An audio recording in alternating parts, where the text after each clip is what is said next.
Essentially, volunteering means to become willing,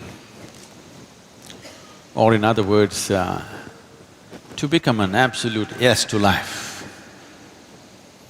Most human beings are yes if it's convenient, no when it's not convenient. Yes if it's yielding something, no if it's not yielding something for them. A volunteer means there's only one thing that he's dropped, which is a very significant thing. He's just dropped this one calculation, what can I get? If a human being drops this one calculation, what can I get out of this? If he drops that, suddenly he becomes a phenomenon. This is something that I'm constantly demonstrating to people, what our volunteers can do. If you look at the Project Green Hands or the rural rejuvenation programs, and just about anything that's been done here, for example, the Dhyanalinga dome, just to tell you what goes into it, the dome is made in such a way, there is no cement, there is no steel, there's no concrete. The simple technology is, all the bricks are trying to fall down at the same time, so they cannot. It's like everybody's trying to get out of the door and they cannot. Unless one person has the courtesy to move back, then they will go. But the bricks don't have courtesy.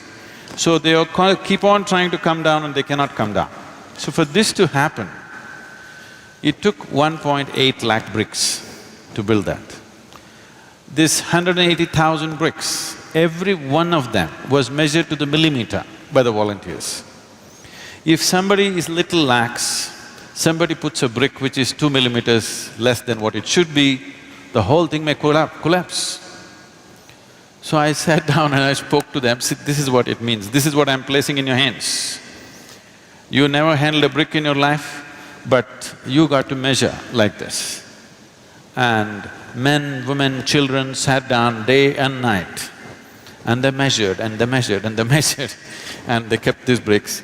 And now when they keep… it has to be just kept quickly so that it doesn't come down. One circle you have to complete at a time. And today you see that. I'm just saying just one example. Any number of things like this have been done. What is it that fires them? See, there is something beyond passion, there is something beyond motivation, there is something beyond profit, which is very significant for a human being, which generally most human beings never explore. Their whole life remains within certain expectations of profit, some passion towards it, some intensity. But volunteers live an intense life. This hall, normally we operate from there, our audio system is from somewhere else, suddenly they set up this whole thing. It's giving us some trouble. It's technology, we are not experts. So through the night people are working, but in the day they are working. When do they sleep? They don't. This is my experience. I'm like this, I'm on at least 22 hours a day, 7 days of the week. Because there's work going on in United States, in every part of the world, which are in different time zones. At 2 o'clock in the morning, if I just pick up my phone, one of the swamis or somebody picks up the phone, never once will I hear a goggy voice, "What, Sadhguru?" No. "Sadhguru?" It doesn't matter any time of the day or night.